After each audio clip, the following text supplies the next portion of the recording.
Watch some of these plays, guys. Watch some of these plays on Caitlin Clark. Look at this. Look at this.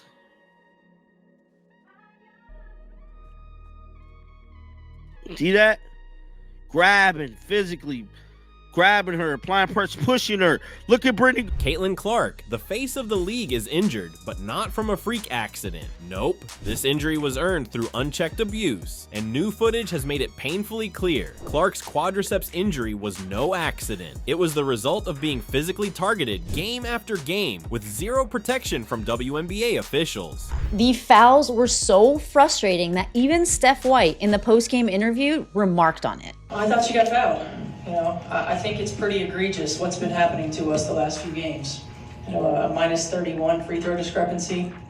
And I might be able to understand it if we were just chucking threes, but we're not. We're attacking the rim.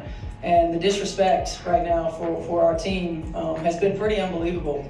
So it's disappointing. Fever's coach, Stephanie White, was furious about the officiating, especially the fouls against Clark. Let's say it again for the people in the back. This was preventable. From the moment Clark stepped into the W, it looked like open season. Hard fouls, elbows, cheap shots away from the ball. You name it. Defensive tactics that looked more like WWE auditions than professional basketball. And the officials, they just stood there. Game after game, and now the consequences are catastrophic. As I'm editing this video, we just got the news that Caitlin Clark will be sidelined for at least 2 weeks with a left. The officiating in the WNBA became as hot button of an issue as any. Heated debates surrounding the league's physicality dominated the headlines, particularly when Indiana Fever star rookie Caitlin Clark was subject to several intentional fouls. Clark had reportedly been using heating pads and dealing with tightness in her quad for weeks.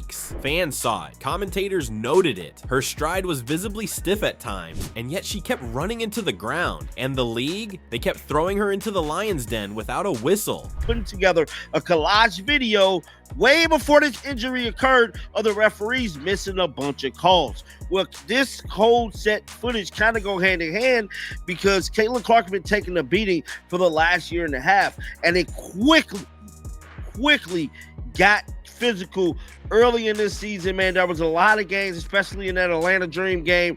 No one really paid attention to it, but Caitlin Clark actually took a beat. But people wanted to hate because why? You had a bunch of players in this league that watched this young white girl come along and take the league by storm, and they resented it because they saw the marketing prowess that she had. That's right. Clark was subjected to a lot of hardcore fouls without any whistles, which ultimately proved fatal for her overall fitness. Now her streak, consisting of 185 games without any injury, is over. And it is the one thing the WNBA couldn't afford to lose: momentum. Let's talk about the fallout because it has already started. Ticket prices have gone down 42% within 48 hours of her injury announcement, and the side effects have just begun. And well, now might be the time to hit the panic button. 48 hours after news hits that Caitlin Clark is injured and she'll be missing 2 weeks, the market has responded and the market has told the WNBA, we don't want this. Out. Indiana Fever ticket prices to games over the next 2 weeks have dropped 42% since Caitlin Clark's injury announcement, an average ticket price of $137, all the way down to $80. That's not a typo. It is a 42% decline. All those feverish sellouts, those sky-high resale prices, they have all but disappeared. And it's not just Indiana. It was every city Clark was scheduled to visit. Whether her critics want to admit it or not, Caitlin Clark is the WNBA's entire economic ecosystem, and that ecosystem is now in critical condition. Indiana Fever, Angel Reese, Caitlin Clark, that is the marquee matchup in the WNBA, and those tickets are crashing just as well. From $86 48 hours ago to $25. And by the time June 7th rolls around, it might cost you a bag of Skittles and some Lay's potato chips to get in there. Out of the 24 WNBA games this season that cracked the 1 million viewer mark, 21 of them featured Clark. Her games average over 1.1 million viewers, and games without her under 400,000. That's a nearly 3 times drop, and it's not just TV. Merchandise sales, ticketing revenue, tourism, media clicks, social engagement, even local restaurant traffic, all of it revolved around one player only. And Indiana led all teams with an average attendance of 17,035. That was up 319% from the year earlier. 319%. That was Caitlin Clark, which means she's largely responsible for the overall league attendance records. And now that generational player is sidelined, not because of fate, but because the league has completely failed to protect her. Let's call it what it is: gross negligence and a catastrophic failure in leadership. And it all leads back to WNBA Commissioner Kathy Engelbert, who's now being roasted from every corner of the internet, and rightfully so. A revolution against Caitlin Clark, a mutiny against Caitlin Clark. So the refs are given the message. They're clearly afraid to protect Caitlin Clark from the bully tactics and the excessive physicality inflicted on her. Heck, I don't know, maybe veteran refs are resentful of all the attention that Caitlin Clark gets. That's correct. Let's be real. The W has veered dangerously into excessive physicality, an approach that looks suspiciously like, let the stars get assaulted for entertainment. The league has turned into a grittier, rougher product, which would be fine if it were officiated fairly. But that's not the case at all. The physicality isn't consistent. It's targeted, and there's one target who's absorbed more abuse than anyone else: Caitlin Clark. And yet, since she's joined the league as a rookie, she's been abused. She's been abused over and over again by these other players. And reportedly, it's a race thing, that many black women inside the WNBA are resentful that this white woman came in and is getting all this attention.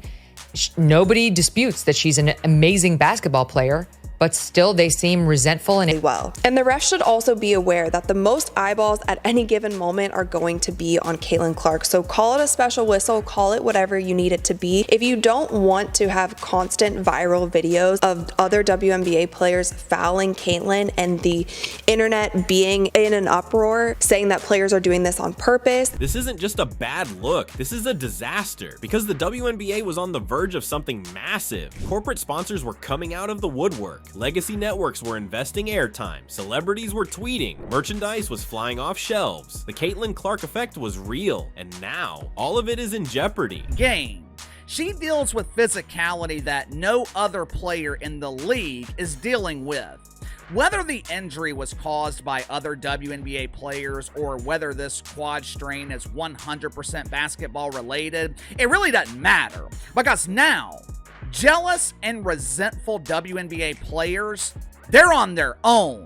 Now they have to rely on themselves to draw an. Now that the WNBA is without their cash cow, their ratings are going to drop really badly, harder than ever, because Clark was single-handedly carrying the W on her shoulders. With her sidelined, it is going to be extremely difficult to maintain the momentum and the high tide that they were riding up till now. Talk more about Caitlin Clark's absence and the impact this is felt, that's being felt around the league, and even in Indiana. It's going to be advertisers are freaking the hell out. The advertisers are like, damn, we had space for a Caitlin Clark game and now it's gone. The MVP conversation? Clark was in the thick of it until now. Her injury didn't just cost her a few games, it derailed her entire campaign. Her MVP odds have plummeted. She went from league savior to sidelined liability in a matter of days. Not because of her performance, but because the people tasked with protecting her stood by and watched her get torn apart. The only draw in your league, the only player capable of selling tickets, is potentially out for an extended period of time. What the hell are you gonna do now? Make no mistake about it. This is a disaster of epic proportions. You're about to see a mass exodus in the WNBA. Ratings could be down significantly. This isn't just about basketball. This is about image, optics, and marketability, the very future of women's sports. Clark is the bridge between casual fans and lifelong WNBA diehards. The player who made 10-year-old girls in Indiana and 60-year-old dads in Iowa sit down and watch the same game. The player who proved that women's basketball could be inspiring television. Now she's sidelined, and the league, it has no one to blame but itself. Last season, many people criticized referees for the amount of physicality that is a part of today's WNBA game, urging officials to better protect players who are subject to hard fouls. But as directly as they may be involved, it's sometimes not entirely their call. There were warnings, dozens of them, from analysts, journalists, even former players. The mounting fouls, the silence from officials, the Caitlin rules chatter from opposing teams. Everyone saw it except the one group that actually had the power to do something, the WNBA itself. And now we're getting into the really murky stuff because, according to insiders, and now verified by a recent interview that's making the rounds, there is apparently a behind-the-scenes committee deciding what style of basketball the league wants to allow. What I also gather from this is that the league is basically saying, it can be this physical, let it be this physical. The problem that a lot of us have with the referees is it's either very physical and they're calling everything, or they're missing calls. There seems to be inconsistencies in how the referees are calling certain games. Let that sink in. Not what's fair, not what's safe, not what's legal within the rule book, but what style is currently acceptable. And the referees, they're just following orders. This is where it starts getting beyond sketchy. We're talking about an official system where refs are told in advance what type of physicality to allow. It's not even about calling the game by the book anymore. It's about interpreting unwritten laws decided by some mysterious group of stakeholders. But you can't also just say sketchy things. So he says, it is then our responsibility to make sure that we're living up to those standards through constant feedback from our stakeholders. That's what good officiating looks like. They get the feedback from the stakeholders, and the feedback from literally everyone else, including the fans and players, they're not interested in hearing that. They go back to their stakeholders to make sure that they're doing a great. To the 90s style of basketball when there were so many fights, this and that. No, it's actually not good basketball. It's not fun basketball to watch. And I call referees openly admit that they rely on feedback, but not from players, not from fans, and not even from coaches. No, the only feedback that matters comes from stakeholders. So when a star like Caitlin Clark gets hacked to pieces with no whistles, don't expect the league to acknowledge it. They're not listening to the people who actually play and watch the games. Nope, they are only pleasing their masters. But I will just say the lopsided officiating was absolutely insane. The New York Liberty were at the line 32 times to the Fever's 15, and it was just so obvious. Now, I get calling fouls, I get like not calling fouls, but in this instance, there were similar fouls that were not getting called on the New York Liberty that were going towards the Fever. If you're gonna call every ticky-tacky foul, okay, call it, but call. The refs are only listening to the top brass, who have decided that a more physical WNBA is what's best for the brand, even if it means letting games devolve into unwatchable slugfests, and worse, injuring the very stars they claim to promote. And now, with Clark injured, the results of this approach are front and center. This isn't just theoretical anymore.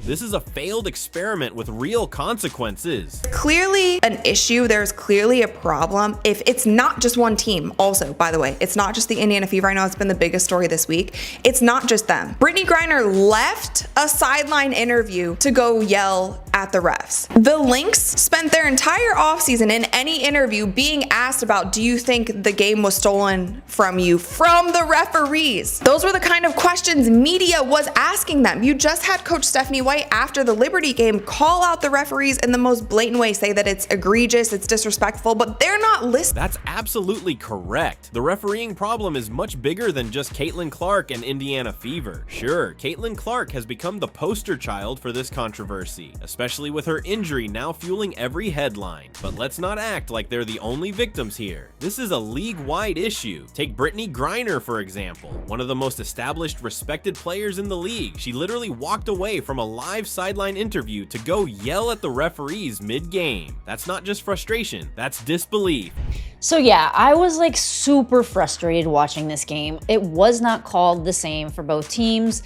And you know, I haven't been one to call out the refs a lot I hadn't been one to call out the refs a lot last season, but this season it's so apparent that how lopsided the officiating is. You had Stephanie White, head coach of the Indiana Fever, take things to a whole new level after their controversial game against the New York Liberty. She didn't tiptoe. She didn't try to finesse the league's ego. She went full throttle, calling the officiating egregious and disrespectful, and accused the league of straight up ignoring its own coaches and players. It has to be bad for the person on the good end of the stick, the long end of the stick, instead of the short end, is still coming out and complaining about the officiating. Now, there is something that really needs to be done about this, man, expeditiously, okay? It needs to happen right now when it comes to these refs, man. I mean, we saw Brittany Griner, we see Sabrina, we see the Caitlin. Because this isn't just about blown calls or missed fouls. It's about the complete lack of accountability. Coaches are talking, players are talking, fans are shouting from the rooftops, and yet the league isn't listening to any of them. The only voices they seem to care about, you guessed it, the stakeholders. Listening to them. They're not listening to the coaches, they're not listening to the players, they're not listening to the fans, they're listening to their stakeholders. That's why I keep saying nothing is going to change. And I don't know when anything changes until the mindset and whoever's running all of this, the stakeholders, governance, whoever these people are, decide that, hey, the product of basketball on the court will actually be better if we stop leaning on the fact that, oh, the WNBA is just physical, get used to it. Whoever the stakeholders are, they're calling the shots, and it shows. The officials are no longer empowered to call games fairly. They're only following orders, handed down by people who probably haven't touched a basketball in their lives. The fans can feel it. The players know it. Even the media is now asking the uncomfortable questions, the kind you usually save for leagues embroiled in scandal. The whispers are turning into full-blown conversations. Is this game rigged? Is it manipulated? Are outcomes being swayed by agendas we don't see? Useless. Like fam, it is crazy how bad the refereeing is. And honestly, look, I know they are human. I know the job is not easy. But fam, you are getting paid to do this, so we need more efficiency, more consistency, more quality on your calls, and then we need more. We all want to believe in the purity of competition, in the grind and glory of professional sports. But when you have multiple teams, across multiple games, multiple seasons, all saying the same thing, we're being robbed, then we've moved way past coincidence. The WNBA can't afford to ignore this anymore. But when you're facing an opponent that good, you also can't be facing the officials. And I think that's the message that Stephanie White wants to get across, and dead now. And she started early, right? So I believe she's speaking for Clark. I believe she's speaking for the rest of her Fever team. And I believe she's also speaking for the fans. Let's be real. Caitlin Clark has been the guinea pig in this league's misguided social experiment, the punching bag for physicality gone unchecked. The referees, instead of being neutral enforcers, have become tools of policy, a policy that seems more interested in controlling narratives than controlling the game. Now that Clark is injured and the league's golden goose is benched, the WNBA is reaping what it sowed, and no committee, no behind-the-scenes stakeholder group is going to PR spin its way out of this one. So what do you think? Let us know in the comments, and we will see you in the next one.